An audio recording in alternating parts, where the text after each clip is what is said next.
I am Josh Galindo. I've built several successful businesses utilizing the one tool everybody has, the mind. I am here to guide, coach, and prepare you. We will debate, discuss, and grow our minds together so you can obtain your own success. Fuck average, be legendary. This is my podcast. What's up, everybody? Josh Galindo and Crystal Galindo with another badass episode of Fuck Average, Be Legendary. This is my podcast. We have an unbelievable host today that I'm super, super excited to have. Arguably one of the most notable guests I've certainly had on the show. I know. Yeah, I know. The most. He's a humble cat. He won't own that, but it's true. I'm going to rattle off a few of his accomplishments because I don't think a lot of people know. I think a lot of people do know. I don't think everybody knows everything that this guy has his hand in and all of the things that he's accomplished. So here we go. Host and ring announcer for Top Rank Boxing on ESPN. In-arena host for the Vegas Golden Knights of the NHL. Former member of the Canadian Hockey League, which I had no clue of that. Helen Hayes nomination for Best Supporting Actor for his role as Timon in Disney's The Lion King. Starred in the Broadway hit Rock of Ages at the Venetian Palazzo in Las Vegas. MC for Magic Mike Live at the Hard Rock Hotel and Casino. Yeah. Creator of Monday's Dark, the most notable thing, and where I learned about this gentleman, creator of Monday's Dark, a popular variety show for cause in Las Vegas. And then he runs The Space, which is opened Vegas's first community-driven, charity-based arts complex. And awards and recognitions: 2014 Angel Award for Cultural Advocate Entertainer of the Year, Best Philanthropist from Best of Las Vegas, and the Impact Award. Holy cow. Let's welcome Mark Shunock. That was painful. Yeah. What? It was painful for me to read it all. There's that much. Just honored to be here. Thank you guys so much for having me. Of course. Thank you for being here. Yeah, I always ask, how do you do it all? Team. It is team. Family, great wife. Yeah, it takes a village. Yeah. You know that expression, it takes a village. Yeah. It absolutely does.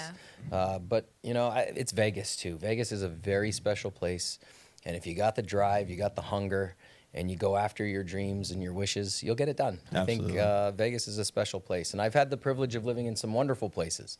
But this is home, has been for 11 years now. Is this your favorite place you've ever lived? 11 years. I'm not going anywhere. This is it. This is it. I'm done. So thanks, guys. This is cool. Yeah. You know what I think is special about Vegas, and I call it's like a mini America, because you can come here. You don't have to be formally educated.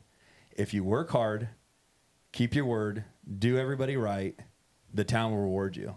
And that's very much what America is. People come from other countries, land here, work hard, do what's right, and the country rewards them. It's a special place, man. And like I said, the community is what makes it special, right? These buildings, these restaurants, the shows, it's the people that make them go. You know, nobody's going to the buildings because it's a pretty building. They're going because of the people who are in them making them go. And that's right. In my opinion, that's why I love this city so much. It's the people who call it home. And, you know, that's a big myth out there, right? People think, oh, you'll live at the Venetian? Oh, my God. Right. You know, when Rock of Ages opened here, that's what brought me to Vegas. Everybody just assumed I lived in the hotel. And, you know, just like anybody else prior to that, I was 2 or 3 days in, go hard, eat well, go home. And then when, you know, I had the opportunity to move here for the show, I got to see the community and see the burbs and where everybody lives and breathes. And, you know, we only went to the Strip to work. Yeah. And it's just a cool, special place. So. And how great are the burbs, the neighborhoods in Las Vegas? The best. They're the best. The best. I know. Everything is what you forget in comparison to like some of these other states or arguably countries, is so much is still old. Vegas just has this thing where they're like, is it old? Demo it, build new. Always reinventing. Always reinventing themselves. And I think what that creates is a space that's always clean, modernized, updated, aesthetically attractive. Well, and then it's always changing too, so there's always something new that keeps it exciting. Yeah, we never rest on what we've built. No, we have the best restaurants, the best shows. Best service. Well, service is hands down. Right? By far. You know, I talk By about far. it every day. And, you know, that's part of the reason why we started, you know, giving back to the community. It's because of people. You know, the people who live and work here are incredible. And I talk about this a lot with our Mondays Dark program. 50 million people come to Las Vegas every year to escape, to see the best shows, to eat the best restaurants, stay in the best hotels.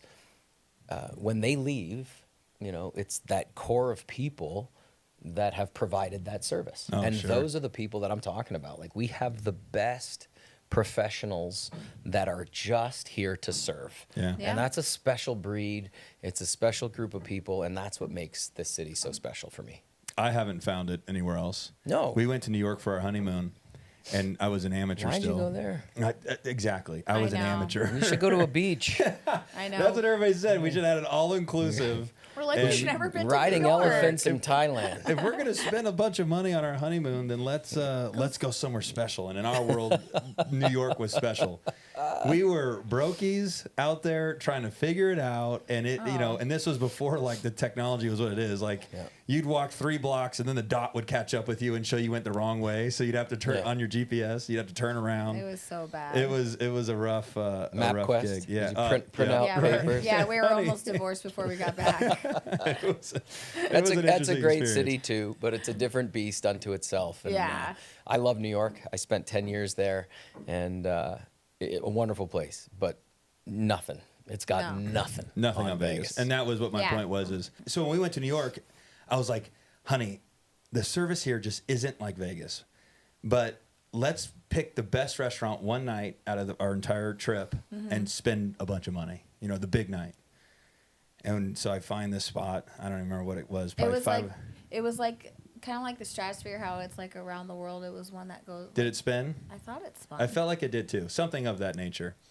Anyway, server walks up. He's like, "What's up, guys? Welcome." I'm like, "Holy cow! Nothing is Vegas." Yeah, and ever since that New York experience, I've understood that Vegas is probably the most special and unique place on the planet for service, food, and entertainment. It's the service. It's the people who are dedicated to somebody else. That's a special breed. Even like you talk about restaurants and that side of the service industry, but this is such a giving community, and there are so many people who have dedicated their lives for causes and missions, and they're just there to serve. And that's what I think separates us from other places. Sure. Not that there aren't those folks in other major cities, Right.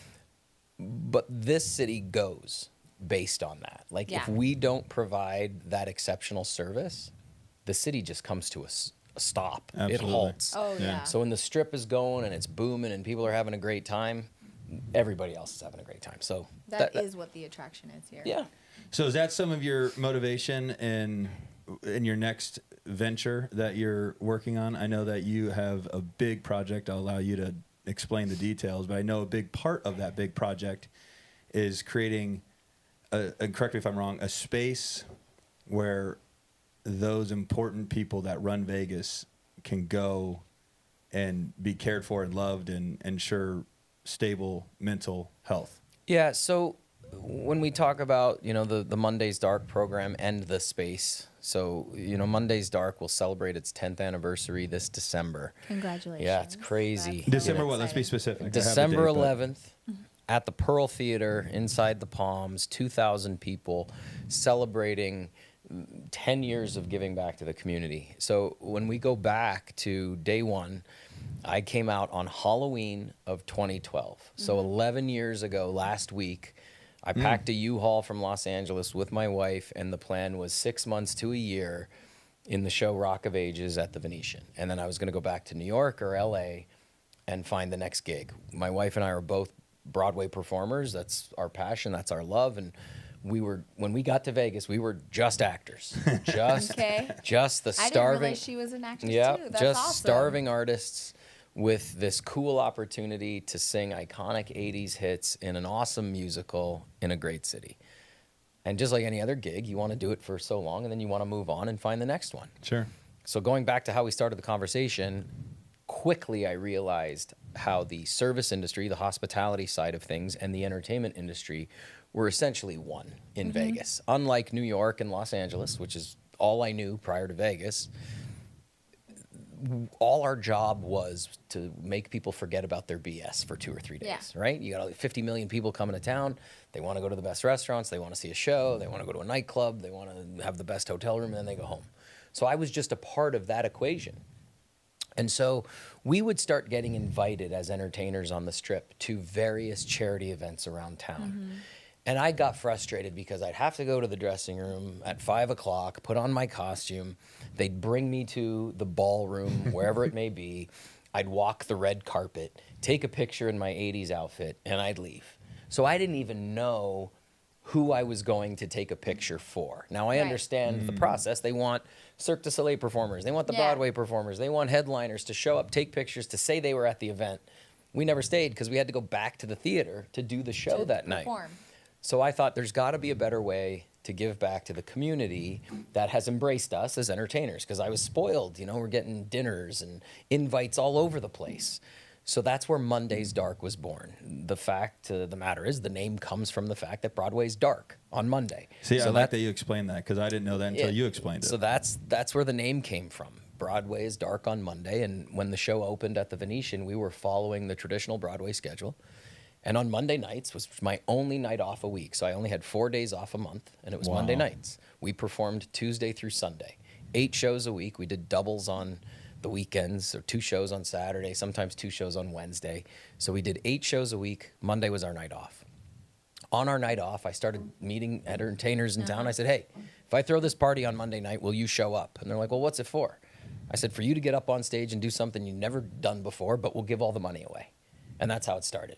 And so this December, we celebrate a decade, and we've raised millions of dollars for Las Vegas. The mission every other Monday night, is to raise $10,000 for a deserving nonprofit in 90 minutes, charging $20. Love it. So it's turned into this crazy philanthropic thing where if you're in the nonprofit world or the charity world in Las Vegas, you certainly know who we are, because we've become known as this group who writes checks for $10,000 every other Monday. It's a well-oiled machine. We've partnered with almost 200 local nonprofits. They've all received checks for $10K, and we have a wait list of about 300 local nonprofits waiting to partner with us. So our board of directors picks 21 nonprofits a year. We do 21 Monday's Dark events. I'm stuttering on my own show name. You think I know it by now after 10 years. But it's turned into this really cool thing, and it's actually become the most important thing in my life. You know, you mentioned all the gigs that I do. Yeah. Those are all amazing. They help keep a roof over my head. They pay my bills. You know, I have a sneaker problem. You know, that's what I do for a living. That's what pays my bills. But my passion, and at the forefront of everything I do when I get out of bed every morning, my first half of the day is all about Monday's Dark and the community and the space and all of that stuff. Can't really go into detail yet about what's to come post the... no, that's okay. You guys are privy to that information, and some people are. Like, the word's getting out there. Monday's Dark is growing. The space is growing. We're going to go public with that announcement probably in Q2 or Q3 of 2024. But we've spent 10 years as just a local group of kids, you know, throwing parties, raising money for people. And I'm more proud of that than anything else that we do. You know, as much as I love being a part of a Stanley Cup winning National Hockey League franchise, which we can talk about too, like, that's amazing. But at the end of the day, I'd rather be known for the work that I'm doing to help my neighbors in Vegas. It's way more fulfilling. It's so fulfilling, and we have an exceptional group of people that have bought into the mission, that just love coming to the space, love producing these events, learning about all these nonprofits and what makes them go. And when you think about it, I've done 180 of these, 185 of these. Crazy. My Rolodex of friends now have become executive directors for various causes throughout our city, which was never planned. You know, I was this Broadway nerd who just wanted to give back to his community. But now if you had any issue or any need for support in any facet of your life, I've got them on speed dial. If you Right. find a dog tied to a pole in your yard, I know the rescues in town to call. If you're in a relationship and somebody's beating the shit out of you, I know the shelters and the people to call that can help you get out of that relationship. If you're battling cancer, we've literally partnered with almost every cancer agency in Las Yeah. Vegas and then some. If you're a veteran, we've partnered with the premier veterans organizations in Las Vegas. So we've amassed now this sort of circle of amazing organizations that are our people. Like they're our Rolodex now. They're our friends. They're the people we go out and have dinner with. And it's become a pretty cool offshoot that Sure. we Yeah. never anticipated. So The result of all that effort. Yeah, Just- I was gonna say when you had that idea, like, did you know it was like in your head it was gonna be like this? Like, never. No. You didn't Never. picture it to be what No, it is. and again, going back to what I said when I first moved out here, I thought I Yeah. was doing 6 months to a year. It was really, I hate to say this, but it was my way to get out of putting my costume on at 5 o'clock and having to go walk a carpet. I say this a lot. Vegas is red carpet happy. Yeah. They'll put a red carpet out for the Yeah. opening of Applebee's in summer, right? So we didn't want to be that. We just wanted to create this like different, unique way of giving back. We wanted to tell people that, hey, you may not be a millionaire, but if you can come to our event, it's $20, and you're going to be a part of an organization that just wrote a check for $10,000 to this cause, and you can leave our show or our party feeling good about the $20 that you just bought a Right. ticket for. Totally. And that caught on quickly. And it became sort of almost like a French brasserie, right? When you go to Europe and you're sitting at a cafe in Paris, you never know who you're sitting beside, but you're this close to them, right? Right. You could be sitting beside a renowned artist or a multimillionaire or whatever. And that's kind of the vibe we have at Monday's Dark, where it's just this community party. Everybody pays the same price to get into it. And you never know who's going to show up and perform and take the mic and get up on stage.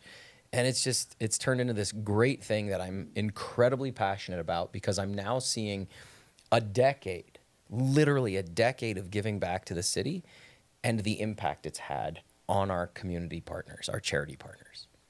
I It's don't even know crazy. how to respond to that. I know. I almost got a little emotional. Hey, It's like mic drop. Listen, it's the team. It's not, this was a goofy idea that I had while I was singing 80s hits and Rock of Ages. I said, you know what, on Monday night I want to give back. Let's do a party. Let's just see what happens. And here we are this December. Come out. The 2,000 people in the Pearl Theater, December 11th, 10th anniversary of Monday's Dark. And what I'm really excited about, so like on this TV behind me, right? Like in the Pearl Theater, at the back of the stage is this massive LED wall. It's literally like 10 stories high by 20 stories wide. Like it's Wow. massive. Wow. So when we're on that stage that night, we're going to literally put up every logo of every charity Oh And my fill that that we've humongous- partnered yeah. for 10 years. And when you look at that wall, it speaks for itself. You're That's just like, crazy. holy shit, these guys have written almost 200 checks at $10,000 a pop over the last 10 years. That's and crazy. every other week, we write a check and give it away and say, and we don't care what you do with it, because the charity's vetted. Like if I give an animal rescue $10,000, I'm not going to sit there and govern how you spend the $10,000. Go out Right. and Yeah. save some animals. I'm not going to tell a cancer organization how to spend $10,000. It doesn't sound like a lot of money, but It's at a the lot end of of the It day, sounds like a lot of money. yeah, well, I get your point though, in Yeah. comparison to some of these. yeah, like you see some of these big events, Yeah. right? They're raising millions of dollars. We raise awareness and we write them a check for 10 G's. I think awareness is the big part. Awareness because, is the biggest part. Yeah, especially like- for the small guys. yeah, Yeah. when you're running for president, those big donations are nice, but you need to tap into all the little people and all the little donations. Yeah. And the only way that you can get that is through awareness. So you writing one big check isn't really doing that charity full service. What's most important is that you bring awareness to many, many, many people, and those people can Right. get behind that charity. Yep. And that's how your efforts carry on. This past Monday, we partnered with an organization of a bunch of young folks who live in Vegas who dress up as superheroes and go to the hospital and walk into a kid's room and transform it. So it's not the actor from the film, but it's somebody in an Iron Man costume Yeah. walking into an 8-year-old's room who's battling leukemia or whatever, and they transform the room. Yeah. We gave those guys $10,000. Hell yeah. And Hell it costs them between $500 and $1,000 to trick out a kid's room in the hospital.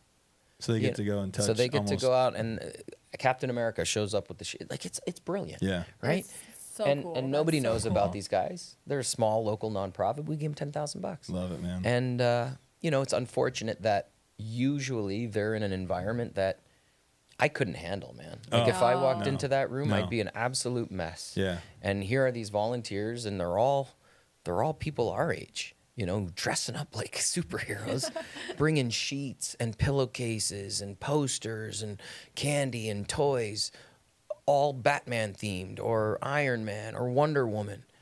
And the parents, they were telling the story on Monday night. They're like, they said to us, they were like, I haven't seen my kids smile in 3 months. Oof. You know, so that's the work we're doing. Oh my God. We're parents, Oh, man. So God. So It's while I all- love being in the ring on ESPN and in Yeah. T-Mobile Arena with Golden Knights, this is what gets me up every day. This is what I want to know we're working on today. So when I wake up and I look at my itinerary for the day, and I get what's awesome is I have this awesome assistant now, and she texts me my itinerary I wake up and it's the first thing I see. My girl does the same. It's huge. Yeah, I'll miss stuff, Yeah. right? Like I absolutely will space because I'm like, oh, I need egg white bites. I'm going to Starbucks, and then I'll be like, oh shit, I forgot I was supposed to be with Josh. Yeah. You know, so it's what really gets me going, and I just encourage other people, like people listening, volunteer, give back. You don't have to spend 40 hours a week, but spend an hour a week doing something that's not about you. And I'm telling you, your whole perspective on life changes because the only thing we're given is time. You guys know that better than Yeah. anybody. Yeah. And the busier, the more successful you become. Like I see you guys everywhere, and I'm like, oh my God, how do the Galindos do this? And I get that comment a lot too. They're like, Shunock, do you ever sleep? Yeah, I do, because now I understand the value of my time, Yep. Yeah. and I want to put it in places that actually feel awesome. Yeah. Yeah. Yeah, it's funny people do ask that. Oh, how do you do it all?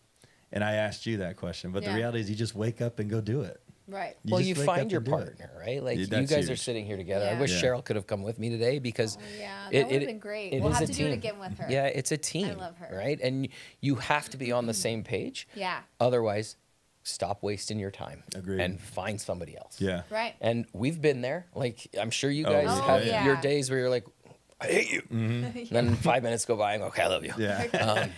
We've had those moments where it's like, what are we doing? I'm like, priorities aren't right. That's what it came down to for Right. us, is we needed to reevaluate our priorities. And I think we've been together for 21 years, 20 Wow. Oh years. my gosh. Congrats. And Wow. married for 11. It took us a minute to Yeah. get married, but we've been together 20 years. And most of that time was spent at the bottom, struggling. And I think that's why now we're by no means, millionaires and we don't have any worries. We still have to work full time and bust our ass just like everybody else. But the struggle is sort of gone a little bit. And I don't want that to sound, It doesn't. It doesn't. Arrogant or anything. The struggle, which we used to go through on a day-to-day, where we didn't know how we were paying our rent sometimes, because we were starving actors, Right. waiting tables, bartending. I was a door guy at a nightclub because it was important for us to keep our days free so we could audition. Like the minute your agent calls you and says, hey, I need you at CBS for this audition, and you say to him on the other line, I'm so sorry, I'm waiting tables, he's never calling you again. Right. Opportunity So missed. I kept my days free just so that I could be available for the phone call. Sometimes the phone didn't ring. It's just part of the business. You go through peaks and valleys. And Rock of Ages bringing me out to Las Vegas changed my life. There's always a pivotal moment for Yeah. everybody, and it sounds like that was it for you. But I think what you were getting at with that struggle is having started your journey with your life partner or your significant other in the trenches like that makes, when you do move up the ladder, just so much sweeter and denser. And it's sometimes I see these, females or males or whatever it is, seeking like this established version of their someone significant that's already other. built it all. Yeah, and it just they're missing out on so much richness in that relationship by going through the struggle and being there for each other. Because I lived off of Crystal for a year as a struggling I'm real glad estate that's agent. recorded now. Wow. Oh yeah, He no, admitted he- it. I know, Yeah. right? No, I knew Crystal was the one.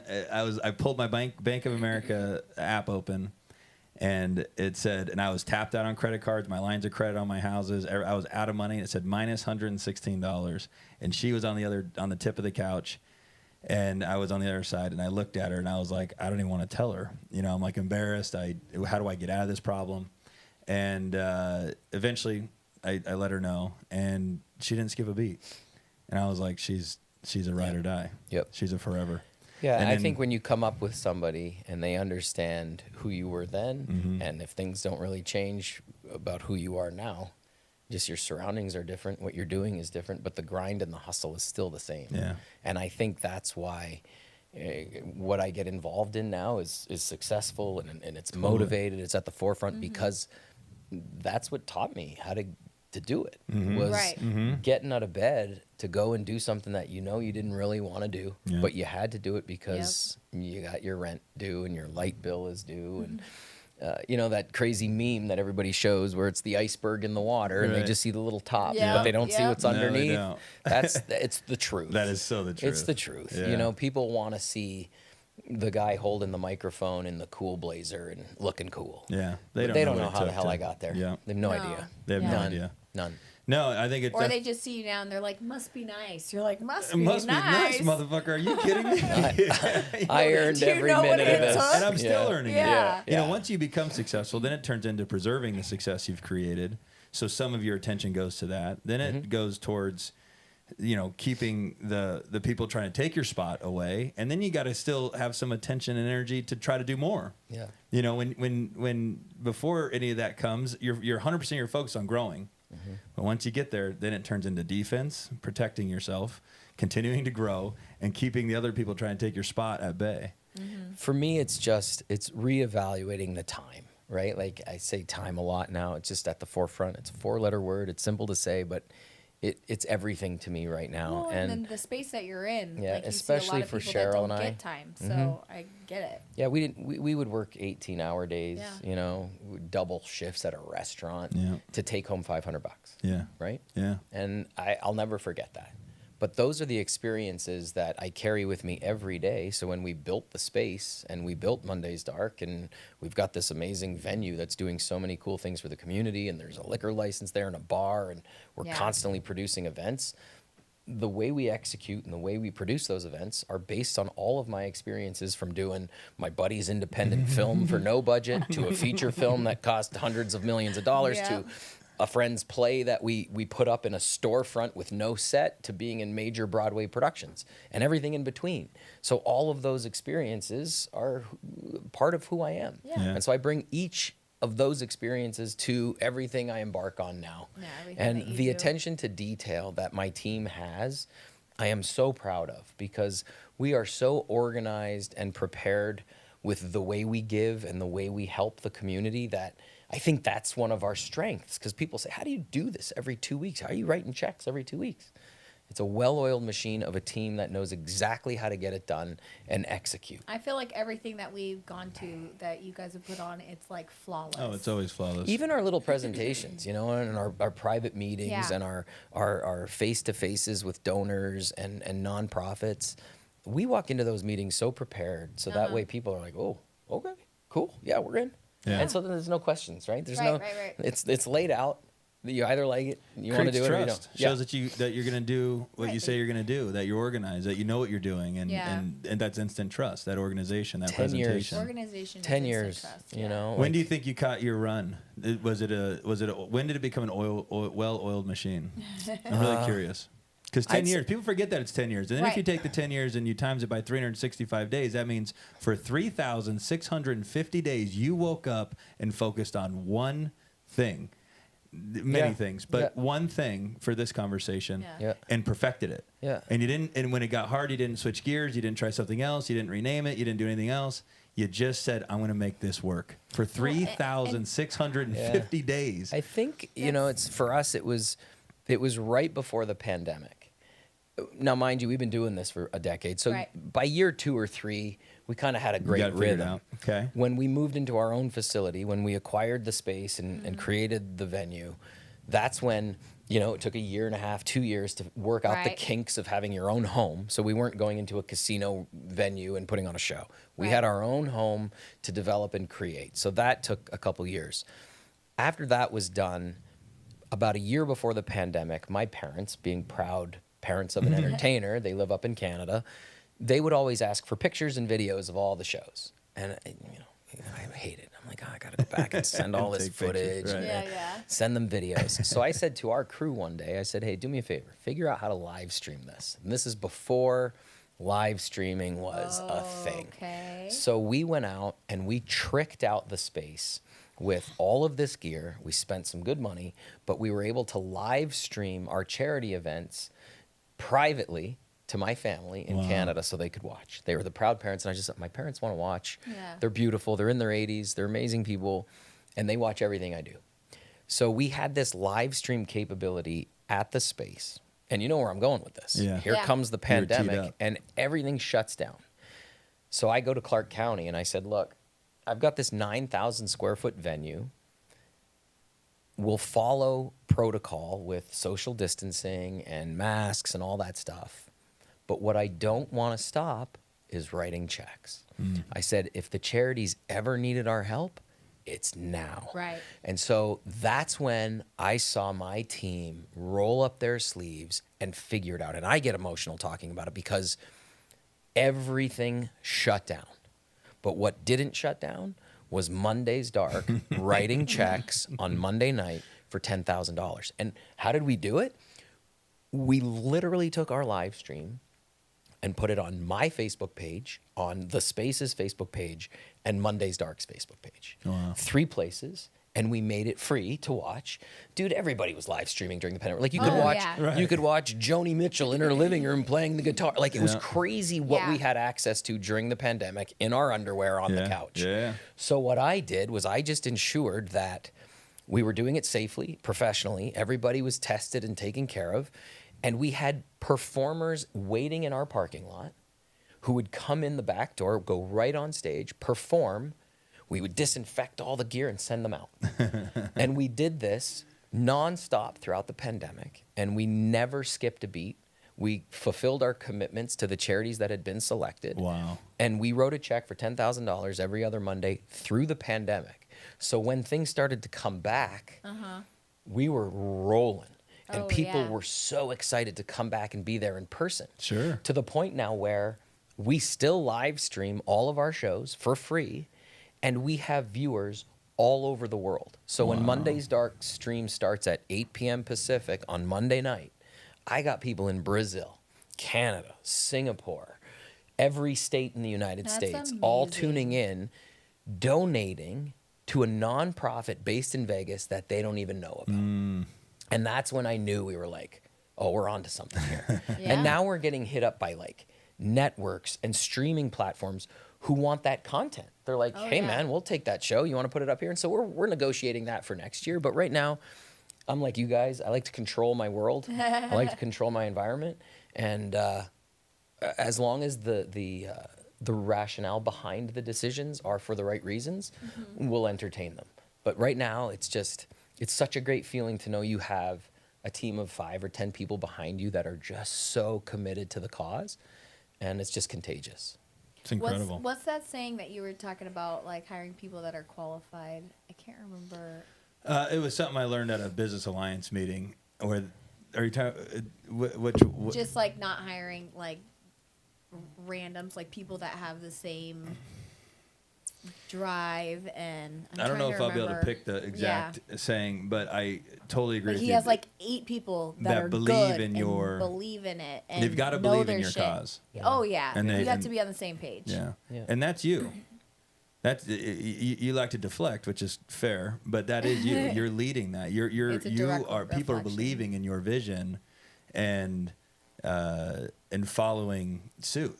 That speaks volumes appreciate that. of your ability to create a vision worth getting behind, and then Oh, yeah. the ability to articulate it clearly enough to show that this makes sense. Yeah, and and I I'm- think those are characteristics of a solid leader. Before I got here today, we did a walkthrough at the Pearl Theater with our Okay. entire team, right? And everybody is so excited to move out of our venue, the space, and celebrate with 2,000 people. Because our Monday's Dark events are 400 people capacity. We sell it out. And Wow, 400 in that room. Yeah. Okay. So now we're going to 2,000, which is a big undertaking for us. Yeah. We're a little nervous, but we're going to do it. We do it every Get year. out of here. Yeah. Yeah, every year. It's awesome. And then I told them today at the walkthrough, because everybody's so detail oriented and like, well, where is that going? Where's the photo booth going? Where's this activation? Yep. Where are people going to buy the treasure box entries? And everybody's talking about all this stuff.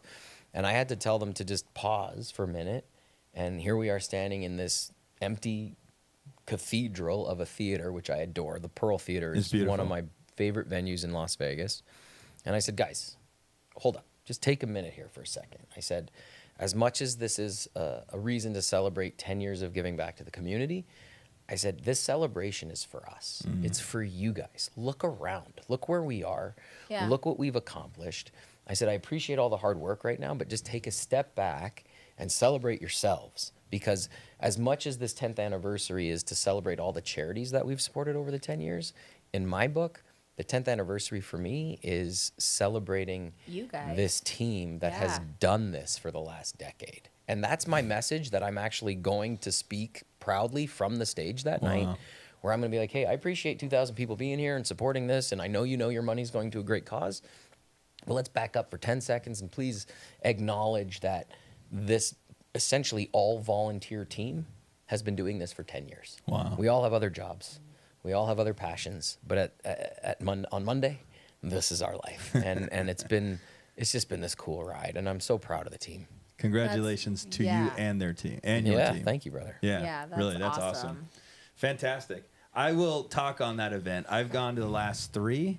Yeah, you guys have been coming forever. Your mom. Yeah, my mom was a I major only got to go supporter. that one time, which I loved it. So I went the first. You went the first couple years with just your mom and I your called you sister, out I too a think. couple I know. times. I think Galindo's in the room.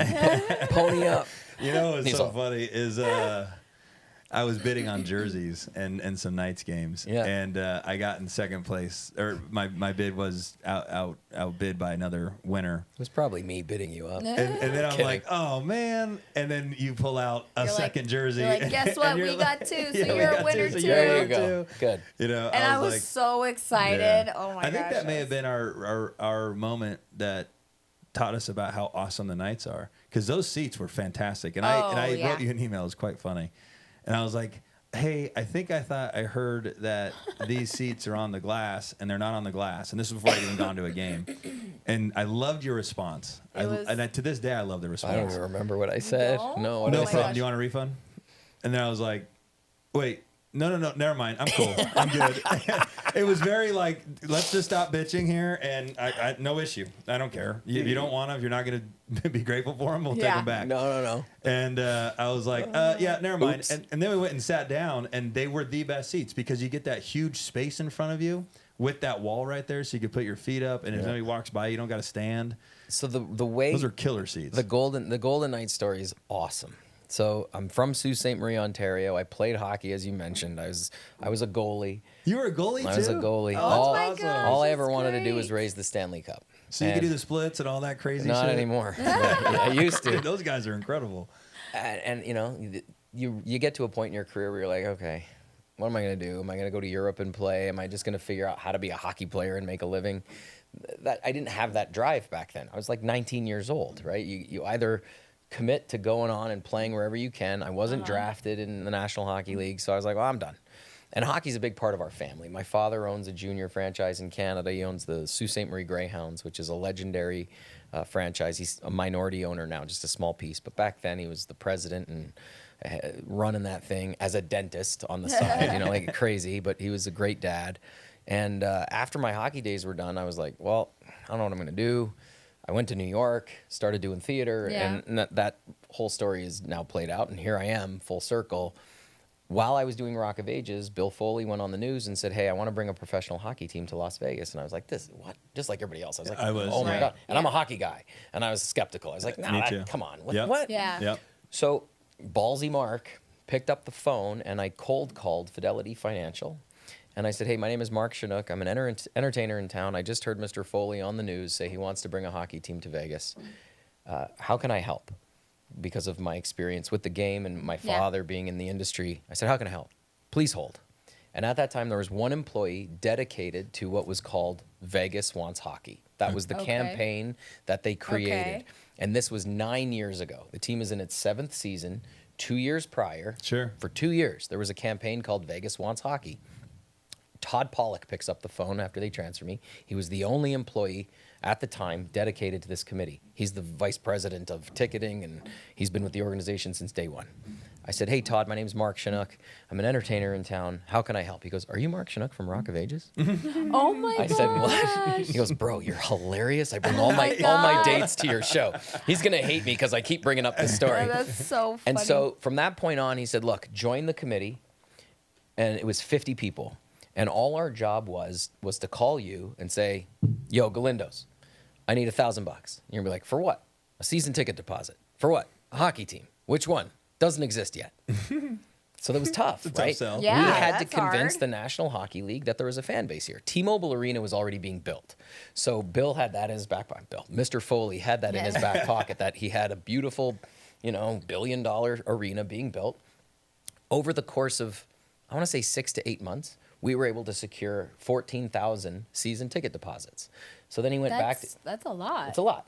And that's what we have traditionally. Yeah. I think there's like 13 or 14,000 season ticket members every season. So we went back to the league, or Vegas Wants Hockey went back to the league with a brand new arena, 14,000 season ticket deposits, and Mr. Foley wrote a big check to the league, and they granted him a franchise. A big check. Yeah. I think at that time it was 500 million, million, was yeah. the initiation, and now That's it's gone how much up. he had to believe in this thing. Yeah, Like, that's- He yeah. had to write a check to Yeah. be a part of the Yeah. game. And That's that goes to wild. the best part. I don't think most people know this, but like when you get an expansion franchise in any sport and you pay that fee is just divided up amongst the current owners. Oh, I didn't So know that. I think how many 32 teams? So at that time there's 30, now there's 32. That 500 million, a piece of it goes to the league and the rest goes to the owners. An NBA franchise, just to put it into perspective, when they expand the NBA next year, which they're going to do, they'll expand to Seattle and Vegas. Rumor has it that initiation fee is $3 billion. Oh my What? Yeah. That is So good can you? perspective. Yeah. My What gosh. ownership group is going to say no to expanding the league when Got it. each Right. owner in the NBA potentially a year from now or 2 years from now could receive $500 million just from initiation fees because there's Wow. going to be 2 teams. Yeah. So $6 billion being divided up amongst the current owners in the league. That's a lot of money. Yeah. So It's a long good story education. I short, didn't know Yeah, I yeah, didn't long know story that either. short, Todd allowed me to be a part of the committee. And once they were awarded a franchise, the seats that you were in, I was not an employee of the team. I put down 4 deposits for tickets, and as a hockey guy, I knew exactly where I wanted my seats to be. Right. First of all, I couldn't afford glass seats, but as a hockey fan, I never want to sit against the glass anyway because I want to see everything. Yeah. That's an experience you So- should have, but they're not season. Yeah. They're not tickets you should. It's an experience, Yeah. but yeah, if you want to watch the game and learn the game or experience the game in a great way, you want to sit up, you want to sit in a corner or center ice, and you want to see the whole playing field, the ice surface, and so you can see the plays develop, you can see how fast the game really is. Yep. And so day one, when they had that tour for people who put deposits down to go in and pick your seat, Oh my I went gosh. straight up to 223. Everybody's down the lower bowl. Yeah. Row A. So my seats that I've owned, I've had season tickets since day one, are in section 223, which is center ice, staring at the benches in the front row. Yep.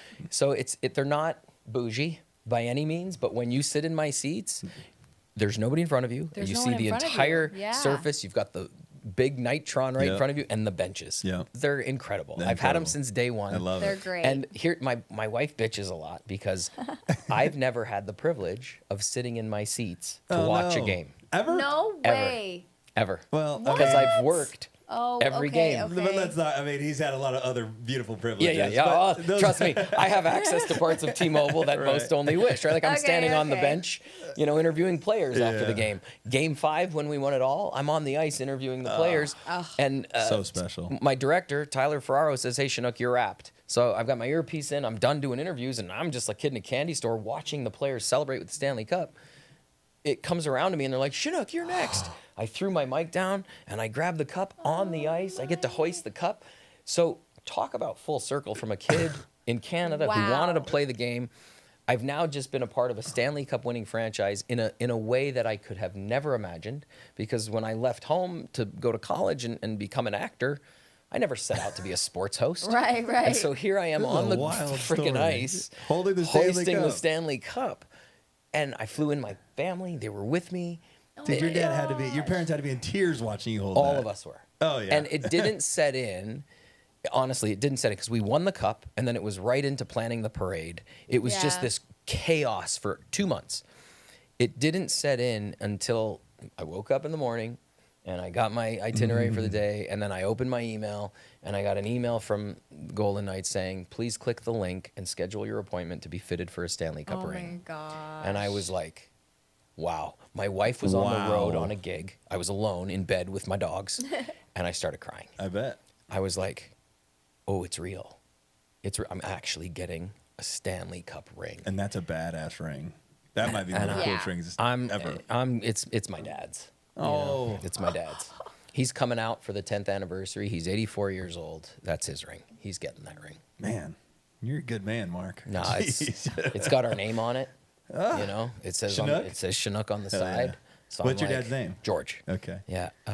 So he has what's crazy is when he got the Sault Ste. Marie Greyhounds, 2 years after he purchased the team, they won the national championship. So he wears his junior national championship ring with pride. It's been in bet. our family, and we're so proud of that, right? Like, talk about mindset in business. Here's a dentist in Northern Ontario. The team at the time was owned by Phil and Tony Esposito, who are from Sault Ste. Marie. That's where we grew up, who are professional hockey players, played for the Hawks, just legends in the sport of hockey. They were going to sell the team to the organization CompuWare in Michigan, and the team was going to be relocated. And my dad was like, whoa, whoa, whoa, whoa, whoa. No way. We're a small Northern Ontario town. We have an amazing steel mill that produces steel for all the cars down in Detroit and all over the world. And we have a hockey team. That's what we're known for. You can't take the team out of the city. So what do we got to do? So he went to the Esposito brothers and said, hey, what's the offer from CompuWare? I'll match it. He didn't have the money, but he said, if I match the offer, will you sell local? And they said, sure, we will, George. Absolutely. So he put together some business partners. We raised money as kids on the street. It's right when the dollar coin came out. Oh my gosh. And he gave a fraction of the team to the general public, so the city retained a piece. I love that. And we kept the team in our hometown. And talk about a brilliant business mind who he didn't know anything about running a pro team. But he said, you know what? Owners own, managers manage, coaches coach, trainers train, players play. And I'm going to hire the best people in all of those departments, and hopefully we'll be successful. So he went out and headhunted the best general manager, Wow. the best coach, the best trainers, and let them do their jobs. Yeah. And literally 2 to 3 years after he acquired the franchise, they won the national championship. And the hockey history in my hometown is ridiculous. Oh, I Wayne would imagine. Gretzky, Jeff Bucheboom, Rick Really? Tocchet. Gretzky's from there? He's not from there, but he played for that team. Oh, okay. Oh, wow. Joe Thornton, you know, who we all know. Colin Miller, who played for the Greyhounds. Michael Amadio, right now on our team, played from Sault Ste. Marie. So the hockey lineage or the culture of hockey in my home, it's everything. You're born with skates on. Big Italian community, so a lot of pasta dinners carving up before the hockey games, and a steel mill. So it's just this rugged, awesome hockey city. And my dad kept the team in that city. To this day, he's just adored by the hockey community because without him, that team would have been long gone. And it probably would have crippled the city a little bit because it's such a big part of the culture there. It's a night out when you're in Northern Ontario in sub-zero weather with snow everywhere and you're bundled up and 4,000 or 5,000 people make their way downtown to go to the arena to watch a junior hockey game. It's a big part of who I am. So now to be full circle Broadway guy turned sports host and being able to work in hockey in some capacity, it's a dream. So cool. So cool. Wow. Well, I see where you got some of that entrepreneurial spirit from. I Yeah, mean, you got right? to witness it as a young. Yeah, I'm the youngest of 5, and all of my siblings were tight. It was always dinner at 5 o'clock at the table. I didn't get many words in at the dinner table. That's why I'm making up for it now. I talk a lot. But our family is tight, and they will all be here in December for the 10th anniversary. They know how special it is. I sometimes don't let that sit, you know, like we've been doing this for 10 years, and they're all coming out from Canada. They're all staying at the Palms. I'm doing it up. They're going to go to a Raiders game on Sunday. They're going to come to our event on Monday, Golden Knights on Tuesday. Trying to get them into the Sphere somehow to see you too. And They got to go to the Sphere. That's a special. I haven't been experience. yet either, so It's cool. we'll figure it out. That's Man. very cool. Very, very cool. Congratulations on everything, Mark. Way to go. Way to be an awesome human being and do awesome things. Do you think you? I'm going to ask you one more question because I think we could have a conversation like that about all of the things that you are involved in and be fascinated by it. But something that for to stay in alignment with what some of the listeners that come to listen to this podcast for is they want to just know how you tick. So I'm just curious. Do you, like, my mom says to me, she thinks that I have a builder gene. And I don't even know if that's a real thing. She may have made it up. But so, because you kept saying, you know, it's not setting in, it's not setting in. Do you celebrate the wins, or do you enjoy the journey more? And then once you experience the win, you're back to how do I find my next journey? And do you just love building? Cool. How would you define that? 'Cause I could say, man, you're really motivated, and leave it at that. But I'd like to dissect a little bit of, and it's not about, I don't know. Tell me what makes you. Do you just love building? Do you love trying new things? Do you love? Yeah. I like the art of the deal, right? Not to steal the title of somebody's book, but I love the hustle. I love, you know, it's funny. You made it sound so simple, but it's always like, what's next, right? What else can we do? I definitely have that gene. I think that you do drive. too. Yeah. I've got my hand in a lot of pots and a lot of things that, you know, most don't know about, right? Like, you're involved in businesses, you invest in business, you support other people's ideas too. And I love that. So, you know, that's an opportunity that I've been privileged to have had over the last couple of years, because I have the opportunity to invest in other people's ideas and visions and passions. And I see that in people. And that's also what gets me going. I think for me, the best way to describe it is I'm a big picture guy. Okay. And if I see this table and how it was put together, I want to know how do we get the matching end pieces and the room that's going to go in it, and how are we going to light it. I don't like to give it away. You know, I like to, I don't know, man. I know what you're asking, but I guess the idea or the answer, it's not an easy one for me. It's just, I love the hustle. And I love the opportunity of what's next. Mm-hmm. Like, what will come from that? Yeah. And then you get there, and then what's going to come from that? That's what we're learning in our journey, and I think you've documented it pretty well here, is each opportunity you take advantage of, it creates another opportunity. Another opportunity. And then you take advantage of that. Yeah. And then it creates another opportunity. And Yeah. So you don't, it's people are like, what were you said, we said, did you ever see yourself here? You're like, no, I didn't think that it was going to be this, but you just never stop taking advantage of opportunity, and then an opportunity create another opportunity, and so forth. I think and so forth. it stems from the fact for me that the struggle was a struggle when I was acting or just set out in that entertainment world, right? And then I was afraid to say no. So I think a lot of what I'm doing now stems from those early days when I never wanted to pass on an opportunity because I didn't know when the next one would present itself. Yeah. Right. So there was a big part of my life, my younger 20s into my early 30s, where I didn't say no to anything. And then that carried over into Vegas, where I didn't want to pass on anything. I was like, I got to take the Raiders job. Got to take the Golden Knights job. I got to take the ESPN job. I got to take all these jobs because I don't know if they're ever going to come again. I think you're describing it right here. Yeah. So keep going. And then where I am now, today, present, I'm going to bring back that 4-letter word, time. The time has become the most important part of my life. And unfortunately, it's because we've experienced some tragedies with friends that we've lost in the last couple of years that have passed way too soon. One of my best friends died at 41. And speaking of Rock of Ages, our amazing stage manager passed of cancer at 35. And those were very impactful on me in the sense that I wanted to make sure that when I woke up and I looked at that itinerary every day, those things mattered and meant something not only to myself, but to my wife. And if it didn't, it wasn't worth my time. And so it was difficult to say no to some opportunities that maybe presented a wonderful paycheck, but it wasn't worth my time. And that's the second chapter of my life now. I'm gonna turn 47 years old next year, and I refuse to waste my time.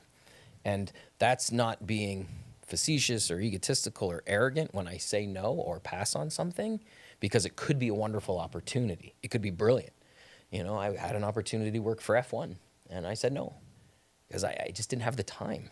Right. And I didn't want to lose the mojo or the feeling of understanding why I'm here. And I'm learning every day why I'm here. I don't think I'll ever stop learning about why I'm here. Yeah. But that time really now dictates what I do, if that's a good answer. That is a great answer. It's a fantastic answer. And I think you took advantage of, you said yes to everything because there could have been opportunity in it. Yeah. Then you filled your plate. And then now you had the leverage. Yeah, I You can could go, navigate. you know Yeah. what? I have enough on this plate. I feel safe. Now I can focus on time. Yeah. But and I now you won't get to pick which opportunities to and I'll take get to advantage pick which of. opportunities And that are passionate to me. Right. And I said that earlier where I was like, man, just spend an hour doing something for somebody else and you'll realize what that does for you spiritually, mentally, physically, and it's contagious. Absolutely. Oh, And so yes. that's why I think most of my time now is spent, you know, working on things that are serving. Because when we started this conversation, it was about this community and what do people do in Vegas? They serve. You know, and it doesn't matter what business you're in. Yeah. I'm in the bus- service you're business. in the service Everything I do business. on a daily basis is serving somebody It's else. serving Oh, somebody yeah. It has else. nothing to do with me. Yep. Yeah. And so that's how I look at it now is I want to make sure that anything that I say yes to or I get involved in, I can give you 100% because that's also very important to me. I Me never too. say yes to anything unless I can give you everything that I bring to the table. Because if you half-ass something, it's noticeable in 2 seconds and people Oh, are going to yeah. be like, that wasn't good, we're moving on. Yep. So I make sure if I say yes, you're getting all of Mark, and all of Mark now includes everybody else that's on my team. That's and right. people see that value now, and they're like, wow, let's go.